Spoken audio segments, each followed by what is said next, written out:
S'abonnez-vous.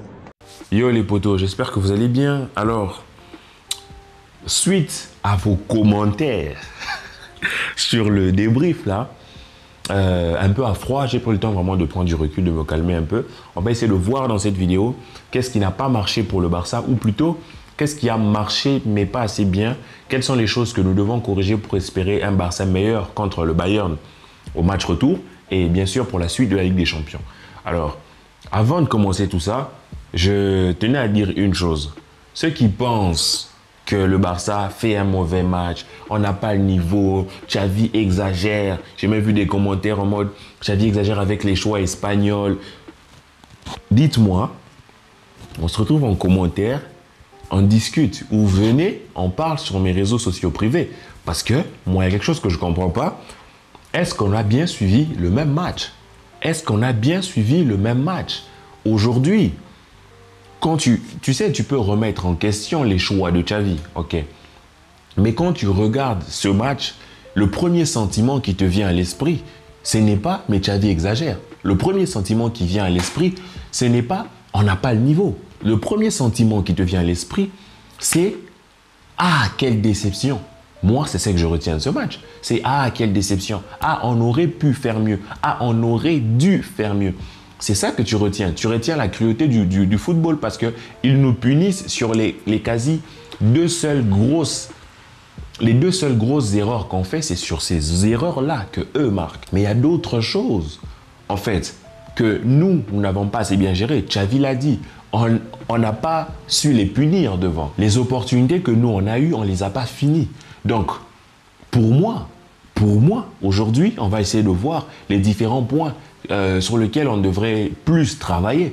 Mais moi, je tire mon chapeau à Xavi parce que quand tu regardes notre première période et quand tu regardes même notre match en général avant le but, tu vois, on les regarde dans les yeux d'un point de vue intensité, on les regarde dans les yeux d'un point de vue mental, on les regarde dans les yeux d'un point de vue tactique parce que il marque un peu sur des erreurs que nous on fait, mais tactiquement, avant ces deux buts-là, mais on les mange. En première période, on les bouffe. En fait, notre milieu de terrain est juste extraordinaire.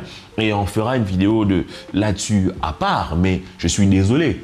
Aujourd'hui, Gavi a gagné sa place. Quand tu vois le match de Gavi, il a gagné sa place. C'est incroyable, en fait. Il n'y a rien à dire. Tu vois, on rediscute peut-être sur qui va remplacer Busquets. Mais pour moi, clairement, Pedri, Gavi au milieu de terrain, ça bouge plus. Ça bouge plus, en tout cas, peut-être pour reposer. Mais pour moi, aujourd'hui, le match que Gavi a fait, là, je tourne la vidéo juste après le match, c'est juste extraordinaire. Maintenant, si on doit revenir sur les choses qui n'ont pas fonctionné chez nous, la chose évidente, on va dire, c'est que l'on a manqué de réalisme devant. On n'a pas su finir les opportunités devant. Ça reste mon avis, bien sûr, vous me donnez votre avis en commentaire, mais moi, je pense que nos ailiers, en fait, n'ont pas été assez soutenus. Maintenant, c'est normal. Parce que si tu veux que Alonso aille faire un dédoublement avec Ousmane Dembélé, forcément, tu t'exposes. Parce que de l'autre côté, tu vas prendre Leroy Sané qui sera tout seul. Tu vois, c'est la même chose de l'autre côté. Si tu veux que Jules Koundé aille faire des dédoublements avec Rafinha, tu t'exposes parce qu'il y aura un Sadio Mané. Tu vois, avec un Moussiala qui était très bon de leur côté. Tu vois, on a moins vu Müller, mais leur Moussiala était très bon. Ça veut dire que nos ailiers se retrouvaient dans une situation où ils devaient affronter, ils devaient être en 1 contre 1. Et dans ce 1 contre 1 là, je suis désolé, aujourd'hui, moi je peux vous dire que les latéraux du Bayern ont réussi leur match en fait. Parce qu'aujourd'hui, on n'a pas vu, quand j'ai suivi ce match, on n'a pas vu un Dembélé qui a eu tant d'espace que ça, qui a vraiment pu exploiter sa qualité première, c'est-à-dire les espaces en fait. Vous voyez, c'est parce que leurs latéraux ont été très forts et Davies a très bien géré Rafinha. Donc quand tu vois ça, tu vois que c'est qui devrait être amélioré. C'est l'une des choses, mais tu vois déjà qu'au match retour, il faudrait que l'on ait peut-être des milieux de terrain qui vont aller apporter un Gavi qui va aller plus soutenir Rafinha, un Pedri qui va aller plus soutenir Dembélé, tu vois. Mais quand tu les laisses tout seuls, il faut essayer d'étirer le bloc au maximum pour qu'ils puissent, eux, utiliser leur capacité en 1 contre 1. Mais quand vous êtes assez regroupés, en fait, parce que c'était un match vraiment, c'était un match dense, un match très dense en mode au milieu de terrain, tu fais une erreur. On l'a vu, hein, lorsqu'ils ont marqué le premier but, notre milieu de terrain commençait à s'effriter et il passait de la défense à l'attaque en quasi une seule passe. Ensuite, l'autre point que l'on pourrait remarquer, c'est Ter Stegen qui ne sort pas sur le but. Il ne sort pas parce que Ter Stegen, c'est pas un gardien qui est réputé pour sa sortie. En fait, on devrait lui reprocher ça maintenant. Mais je ne sais pas si après combien d'années de carrière, aujourd'hui, Ter Stegen se mettrait à sortir. Tu vois ce que je veux dire? À moins qu'on lui parle, qu'on lui dise ça à chaque corner en mode n'oublie pas de sortir. Mais c'est tellement entré dans son jeu que je ne vois pas comment aujourd'hui on va changer Ter Stegen pour ça. Mais ça reste une erreur et ça reste quelque chose que l'on doit corriger parce que dans le coup de pied arrêté, ce n'est pas la première fois qu'on s'en plaint. Ter Stegen ne sort pas assez pour... tu vois, quand le gardien sort, c'est imposant. Les joueurs adverses craignent en fait cette altitude ou cette amplitude, je ne sais pas, que pourrait prendre le gardien. Et Ter Stegen n'est pas assez dangereux ou ne fait pas suffisamment peur dans cette surface-là. Je donne un exemple. Vous pensez vraiment que sur une action pareille, s'il y a Oliver Kahn au poteau, lui, il sortait en mode, il te met un coup de coude, je vois ce que je veux dire. Mais Ter Stegen, je pense que ça a été une erreur qu'il devrait corriger, mais je ne sais pas si c'est corrigeable à ce moment-ci de sa carrière. À côté, il y a aussi un petit problème que moi j'aimerais bien notifier, c'est quand on a pris ces buts-là, ça reste normal dans toutes les équipes, on a eu un problème de concentration en fait. On a perdu la concentration, on a perdu le fil pour quelques minutes et il plante le deuxième.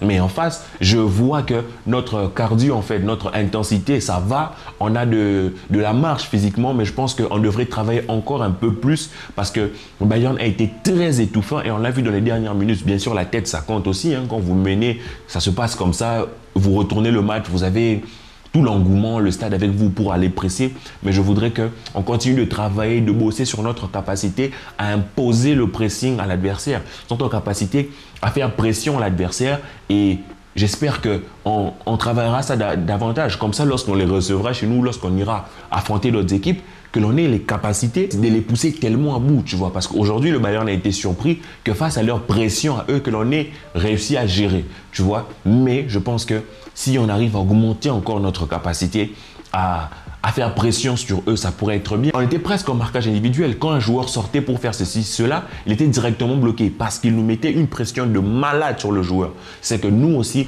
on devrait faire que l'on a fait, d'ailleurs avec un Gavi extraordinaire, mais que l'on devrait faire encore davantage. Il y a beaucoup de petites choses à corriger. Vraiment, ce sont des petites choses, des petits détails, comme Xavi l'a dit en Ligue des Champions, ce sont les détails en fait qui changent. Et la plupart de ces détails sont liés à quoi? À l'expérience. Parce que certes, aujourd'hui, on a des jeunes joueurs, on a des Ter Stegen qui sont dans la force de l'âge, tu vois, ce sont des joueurs expérimentés, les Busquets et tout ça. Mais dans l'ensemble, ce groupe-là doit encore grandir. Dans l'ensemble, ce groupe-là doit encore mûrir pour faire certaines choses. Xavi lui-même dit par exemple que sur l'action du deuxième but, il faut clairement faire faute.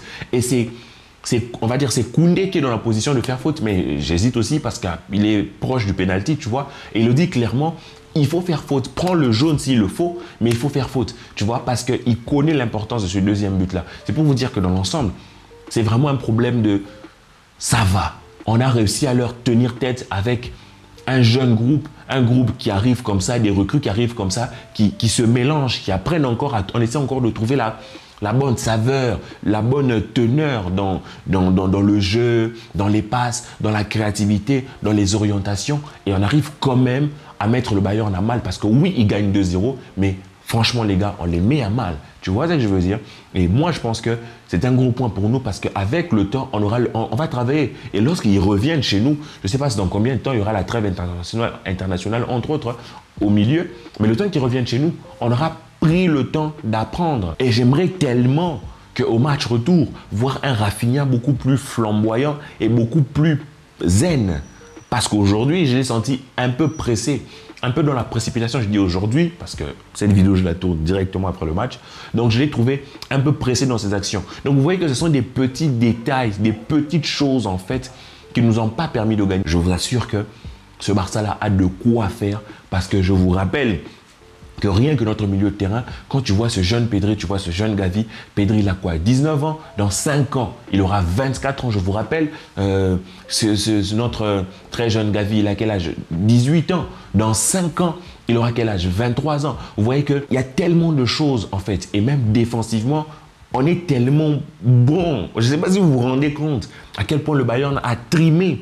C'est sur des erreurs, nos erreurs en fait qu'ils marquent, mais ce n'est pas sur des choses qu'eux ont construit.